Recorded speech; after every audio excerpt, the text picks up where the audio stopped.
प्रेम शुक्ला जी, आपने सुना तमाम मुद्दों पर वो घेर रहे हैं, प्रधानमंत्री नरेंद्र मोदी के पुराने वादे याद दिला रहे हैं।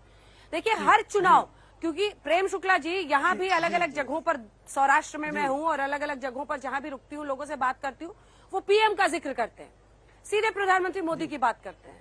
कुछ लोग भूपेंद्र पटेल को जानते हैं, कुछ लोग नहीं भी जानते हैं। यहाँ के जो द्वारका के विधायक हैं, वो लगभग 35 साल से 7 टर्म उन्होंने पूरा किया है, महबूबा माणिक, वो यहाँ पर उनको लोग जानते हैं। बार बार प्रधानमंत्री की ही बात आती है, तो प्रधानमंत्री के तमाम वादे आलोक जी याद करा रहे हैं और वो कह रहे हैं कि फिर बताइए कि आपने जो डॉलर रुपए के मुकाबले है, महंगाई दर है, इन सब पर क्या परफॉर्म किया है। ये सवाल तो पूछे ही जाएंगे। जी नहीं, पूछना ही चाहिए और इसी पर बात करनी चाहिए, गाली गलौज नहीं करना चाहिए। और अभी कांग्रेस का क्या स्तर है, स्वयं आलोक शर्मा जी ने आपकी बहस में स्वयं की बातों से सिद्ध कर दिया है। देखिए 11वीं अर्थव्यवस्था जब कांग्रेस के हाथों से आदरणीय नरेंद्र मोदी जी ने शासन का सूत्र संभाला था, तब भारत 11वें नंबर की अर्थव्यवस्था थी, आज 5वें नंबर की अर्थव्यवस्था। इस सत्य से कौन नकार सकता है।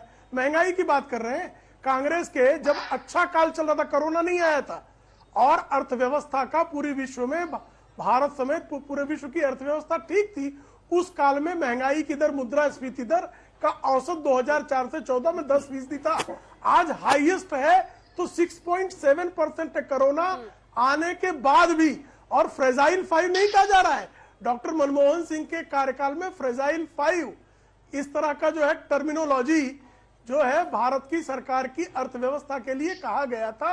इस सत्य से कौन इंकार कर सकता है। और हम जब गुजरात की विकास की बातें करते हैं, तो मैं ऐसे आम आदमी पार्टी कह रही कि हमने बड़ा विद्यालय का मॉडल, भाई 2002 में 21 विश्वविद्यालय थे जब आदरणीय नरेंद्र मोदी जी ने सत्ता के सूत्र संभाले थे। आज 103 विश्वविद्यालय जो है वो गुजरात में है। कॉलेजों की संख्या 940 थी गुजरात में, आज 3897 है।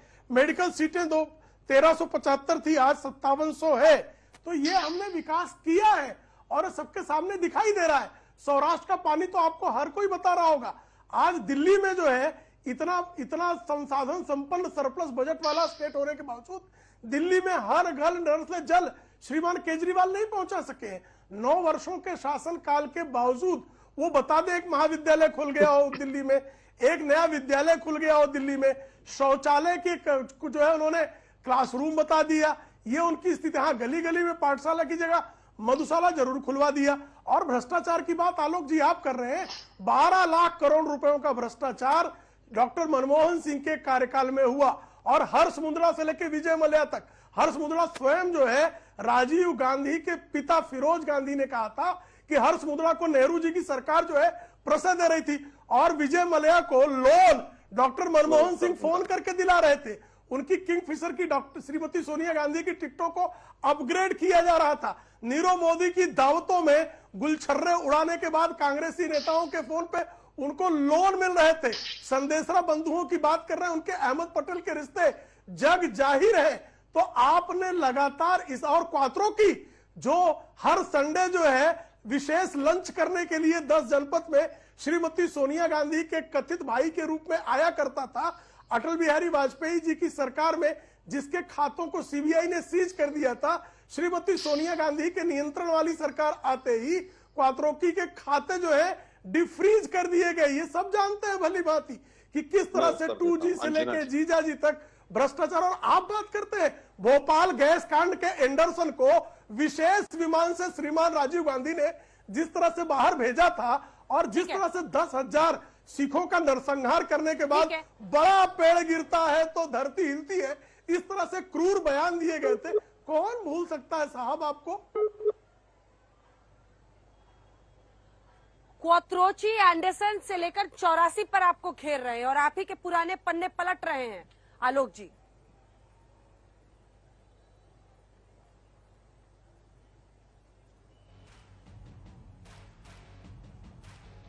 आलोक जी आपकी आवाज नहीं आ रही है। जैसे आलोक जी जुड़ते हैं आप बताइएगा मुझे। सीधे विनोद जी के पास चलते हैं। विनोद जी, आपने सबकी बातें सुनी है। आलोक जी ने मुझे भेज भी दिया है, वो दावा कर रहे हैं कि उनकी सरकार बन रही है, 125 से ज्यादा सीटें आ रही हैं। शुभ को आप देख रहे हैं, पॉलिटिकल एनालिस्ट के तौर पर बैठी है, लेकिन उनका ये दावा है कि आम आदमी पार्टी की सरकार आ रही है। जो परिस्थितियां हैं और जो ग्राउंड जीरो पर दिख रहा है, आप तक भी खबर पहुंच रही होगी। और पीएम जिस तरह से प्रचार कर रहे हैं, आप सोचिए कि 3 दिन 60 घंटे लगातार अमित शाह अलग अलग जगहों पर डटे हुए हैं। क्या तस्वीर आपको समझ में आ रही है जो अभी तक की खबरें? देखिए, तस्वीर साफ है बिल्कुल, और उसमें किसी तरह का कोई मुझे शक शुबा नहीं है कि मुख्य रूप से मुकाबला बीजेपी और कांग्रेस के बीच में है, जो हमारे रिपोर्टर्स भी बता रहे हैं और तमाम लोग बता रहे हैं। जहां तक आम आदमी पार्टी की बात है, आम आदमी पार्टी ने निश्चित रूप से कोशिश की है। सूरत के नगर निगम के चुनाव से उनको एक ताकत मिली और उन्होंने उस हिसाब से किया, लेकिन अब आम आदमी पार्टी के ही लोग दबी जबान से ये कहने लगे कि हमारा पीक थोड़ा जल्दी आ गया और अब वो उतार पर है।